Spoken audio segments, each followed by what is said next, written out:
Hariom. This is an English translation of an online satsang given to us by our Guruji, Swami Nispruh Spandan Ji, on the 4th of April 2024. Swamiji began by sharing a story from the time he lived with his Guruji. Many people would come to meet his Guruji, some dressed as saints or spiritual seekers, wearing saffron, white or yellow robes. They would engage in discussions, ask questions, and after some time they would leave. Occasionally, people would ask Swamiji's Guruji about certain visitors, saying that they seemed like frauds, not true saints nor spiritual seekers. But Guruji would simply reply, "I do not see anything wrong with them. I only see a saint." Then one day, Swamiji's Guruji said to them, "The reason you perceive some of these people as frauds is because there is a fraud within you." He continued, "The fundamental truth is that what you see outside is a reflection of what exists within you." To explain this further, he asked, "Do you know of Lord Krishna?" The people replied, "Yes, of course, Guruji. Who doesn't know Lord Krishna?" Guruji then said, "For you, he is the Lord, God himself. But for others like Kamsa, Shishupal, or Kaliya, who are considered antagonists in the Hindu tradition, Krishna was not a god to them. To some, he was a friend. To others, he was an enemy." Then Guruji asked again, "Do you know who Ravan was?" The disciples immediately answered, "He was a very bad person." Guruji said, "For you, he was a bad person, but Ravan had a wife who loved him, children and grandchildren who adored him, and for the people of Lanka, he was a great and respected king." A single person can be seen as good by some and bad by others. Then Swamiji shared another story about Rishi Astavakra, who was born with twists in 8 places in his body. While he was still in his mother's womb, his father was performing a ritual. Ashtavakra, from within the womb, criticized the way his father was conducting the ritual.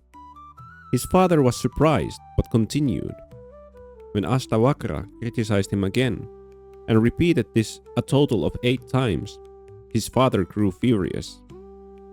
In his anger, he declared, "You have interrupted me 8 times. For this, I curse you." As a result, Ashtavakra was born with deformities in 8 places in his body.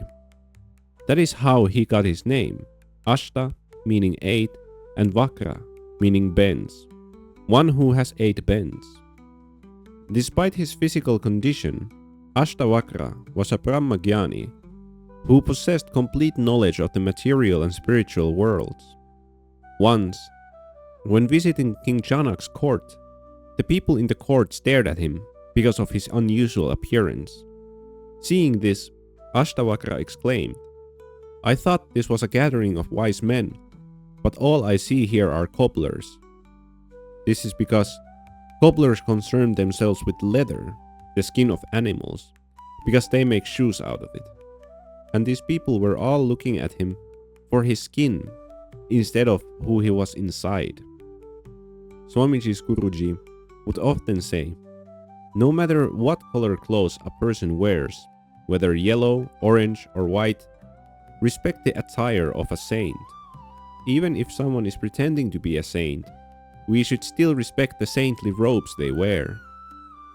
He would add, "If a fraud is chanting Sri Ram's name, simply be happy that by Sri Ram's grace, the person is chanting his name."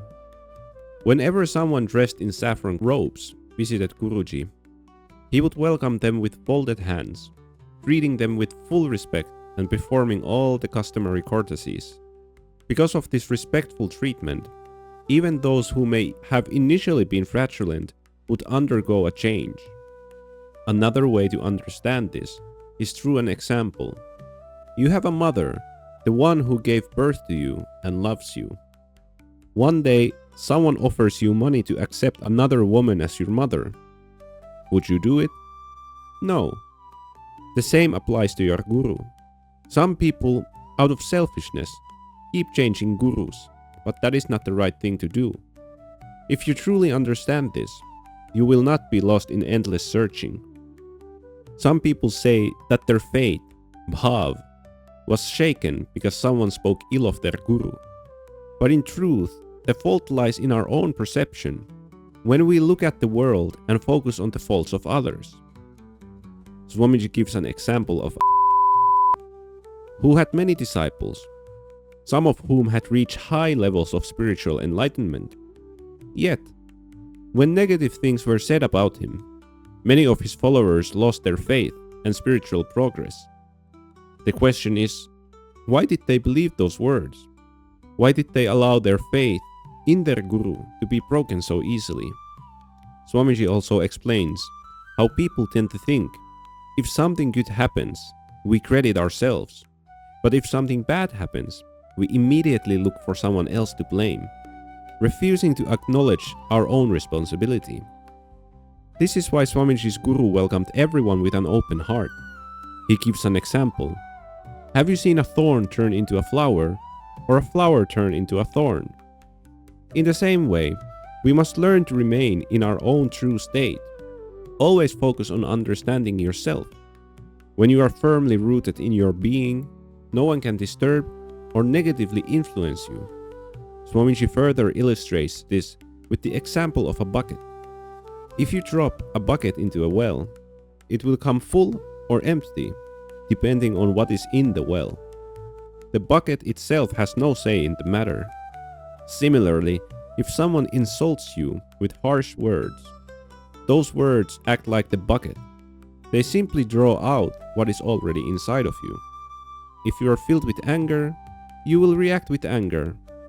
But if there is no anger within you, no matter how much someone provokes you, you will not react.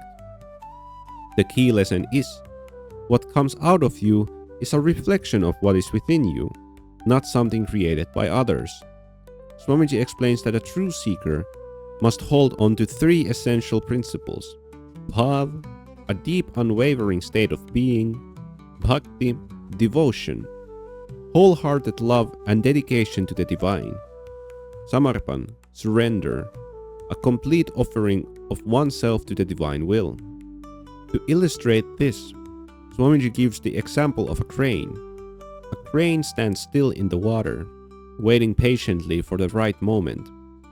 If it moves too much, it will disturb the fish. So, it remains motionless, focused and alert.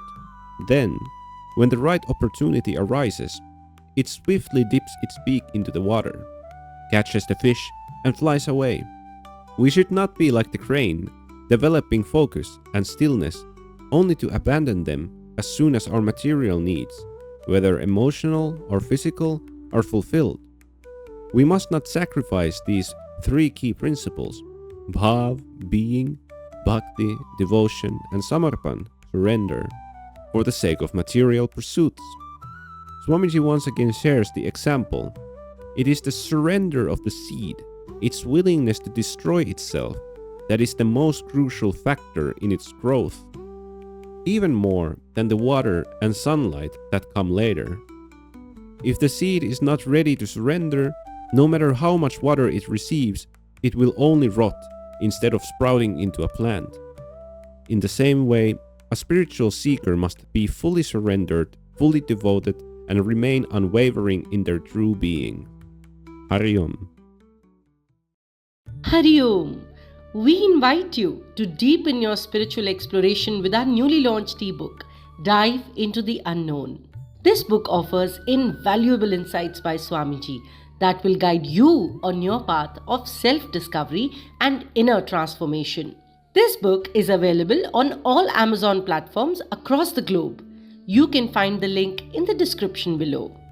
Also, if you'd like to explore more of these teachings in Hindi or Finnish, be sure to check out our other YouTube channels.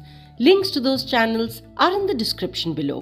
Whether in English, Hindi or Finnish, the wisdom remains the same, timeless, universal and deeply enriching. Thank you for watching and do make sure to like, share and subscribe. See you in the next video. Hari Om.